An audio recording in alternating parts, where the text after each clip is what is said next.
এবার ঈদের তৃতীয় দিন অর্থাৎ আগামীকাল আওয়ামী লীগের সরাসরি সমাবেশ ঘোষণা। রাজধানীতে লাখো মানুষের জমায়েতের প্রস্তুতি। দেশ জুড়ে উত্তেজনা চরমে। আওয়ামী লীগের কেন্দ্রীয় নেতৃত্বের পক্ষ থেকে এই মাত্র একটি চাঞ্চল্যকর ঘোষণা এসেছে যে ঈদের তৃতীয় দিন অর্থাৎ আগামীকাল সারা দেশে বিশেষ করে রাজধানী ঢাকায় সরাসরি বিশাল সমাবেশ অনুষ্ঠিত হবে।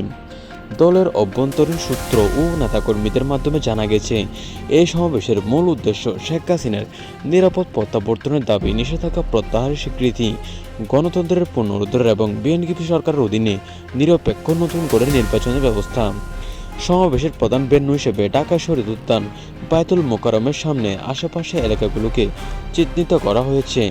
লক্ষ লক্ষ কর্মী সমর্থক ইতিমধ্যে ঢাকার দিকে রওনা দিয়েছেন বা প্রস্তুতি নিচ্ছেন। সূত্র জানিয়েছেন, সমাবেশ অংশ নেওয়া কর্মীরা ঈদের ছুটি কাটিয়ে সরাসরি রাজধানীতে আসছেন।